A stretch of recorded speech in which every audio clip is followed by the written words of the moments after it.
George Floyd's death has put a spotlight on police brutality, and it's also raised questions about when police officers should stop being bystanders and step in. But back in 2006 in Buffalo, New York, a black police officer did exactly that. Officer Carriel Horn stopped a white colleague from choking a suspect during an arrest, and she got fired for it. Officials at the time claimed that Officer Horn put her fellow officers at risk, including the white police officer whose chokehold she stopped. There's fresh outrage tonight over video showing police in Buffalo, New York, pushing a man to the ground and walking away as he lies bleeding. The incident comes on a day that had been marked by largely peaceful protests across the country. Approaching police after curfew, an elderly protester is shoved to the ground. An officer pauses to check on him, but is swiftly moved along as his colleagues keep walking. An officer pauses to check on him, but is swiftly moved along as his colleagues keep walking. An officer pauses to check on him, but is swiftly moved along as his colleagues keep walking. An officer pauses to check on him, but is swiftly moved along as his colleagues keep walking.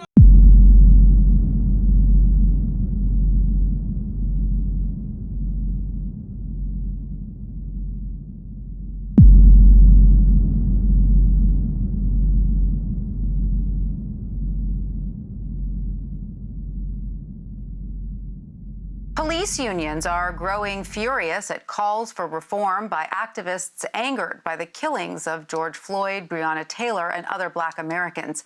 According to the New York Times, these unions have gotten increasingly stronger, with membership outpacing many other labor forces.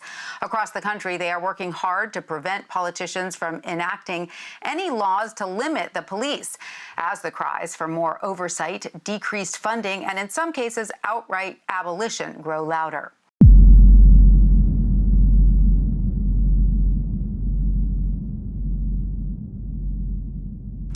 Noam Schreiber co-wrote that story. He covers labor and the workforce for the New York Times and joins me now from Evanston, Illinois. Hi, Noam. Great to have you with us. If you would start with a little bit of historical background here, how did police unions become so powerful, and how have they shaped how officers act and even to some extent the culture within police departments? Well, there's always been a basic question that looms over politicians, which is, do you want to look weak on crime? And police unions are very good at answering that question in a way that suits them. So if there's a politician that's become an opponent, then they have a lot of levers for making that person look weak on crime. One thing that's a little bit hard to prove, but we've heard reports of it over and over again, dating back decades, is that if a politician crosses the police union, the police often respond by slowing down in response to 911 calls in their district, or arrests and ticketing tend to fall. This is periodically bubbled up for Bill de Blasio in New York, having run on and initially attempted to enact police reform.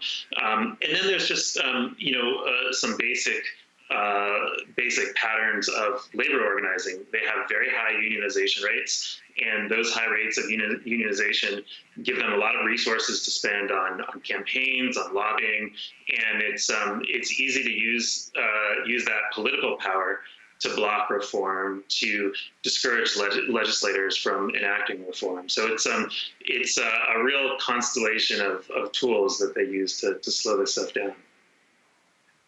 Does it often lead to a sort of us versus them culture, though, between police officers and police departments and, local and state governments?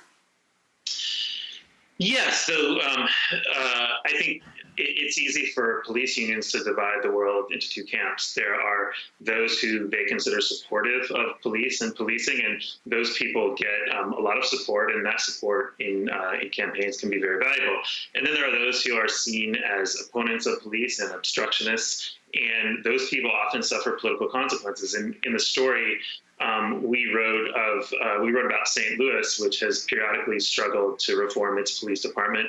There's a prosecutor named Kim Gardner currently in St. Louis has attempted a variety of reforms, and she's been blocked repeatedly by the police union At one point, she attempted to create an independent unit in the prosecutor's office to investigate police misconduct. This proposal had enormous support on the city council. It's actually called the Board of Aldermen there. There were 13 co-sponsors for the bill that would have enacted this independent unit. You only need 15 votes to pass, but somehow, mysteriously, this proposal never even came to a vote. It never got out of committee.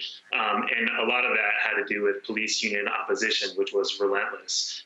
So there's just all kinds of ways that some out in the open, some behind the scenes, that police unions can use to derail reform. And often they do that by picking a fight with reformist politicians. So all of that helps explain why this current moment may be a lot more difficult than many people realize. Reforming policing in America, despite the protests and despite what appears to be widespread support for it, will not be easy. I mean, specifically, what are police unions doing right now to block or slow some of the reforms that Congress is asking for right now? Yeah, so, I think a lot of the obstacle ultimately is not just the ability of police unions to make the political case against reform, though they're certainly doing that. But a lot of it happens very much on the ground level in the contracts that unions negotiate. So the unions over the decades have been very good at negotiating all kinds of procedural mechanisms that allow them to elude discipline and even to be reinstated after being terminated over a disciplinary infraction. And until you really reform those contracts, it's often very difficult to see how these reforms get traction. A city council, a mayor, a police chief even can enact a series of reform that use force, that give officers a responsibility to intervene if they see a colleague behaving inappropriately. But often the officers who break those rules and who receive discipline, that discipline is then overturned in the appeals process, in arbitration hearings. And so until you remove those features of the union contract, it's very difficult for this stuff to actually take hold. So is that why Minneapolis's police chief is cutting off contract negotiations with its union? Yeah, I mean, the few ways that we've seen this stuff actually take hold, these reform efforts succeed, is when there's been some lever for getting around the power of the police union. In some cases, that's been through just outright disbanding the police department. That happened famously in Camden, New Jersey, where they dissolved the police department, and in doing so, they dissolved the union, and then they reconstituted it without the union. So that was one way to do it.